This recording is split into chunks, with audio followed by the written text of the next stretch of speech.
युवराज मंदाळे नावाचे एक ग्रस्त आहे, उमरगा तालुक्यातलं गाव आहे त्याचं. प्लेटलेट त्याच्या पोराच्या डाऊन झालते, डेंग्यू झालता आणि ब्लिडिंग चालू झाली, इंटरनल ब्लिडिंग.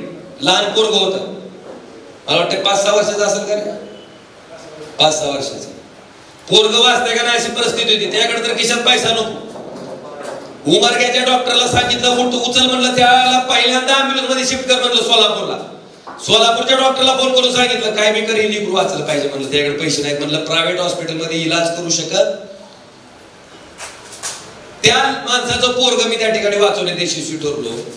ही फोनवरच काम आहे माझं. कशावरच काम आहे?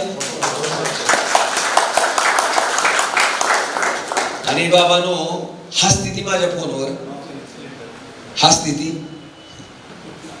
अरे कोरोनाच्या कालावधीमध्ये कित्येक लोकांना ऑक्सिजनचा बेड नसायचा, कुणाला व्हेंटिलेटरचा बेड नसायचा. कुठल्याही हॉस्पिटलमध्ये, प्रायव्हेट हॉस्पिटलमध्ये चौकशी करा की ऑक्सिजन सिलेंडर संपत आल्यावर पहिल्यांदा फोन कुणाला जायचा. मला वाटतं ती बी भाग्य ओमराजे कैलास पाटील आमच्याच दोघांच्या नशीब होती. कित्येक लोकांचे जीव आम्ही त्यावेळेस वाचवले असतील, कित्येक लोकांचे. उपकार नाही केला, आमचं कर्तव्य होतं लोकप्रतिनिधी आणत त्यांना. कारण एका माणसाच्या जीवाची किंमत माझी इतकी दुसरे कुणाला माहित असणार आहे? कोण करू शकते की काय असते?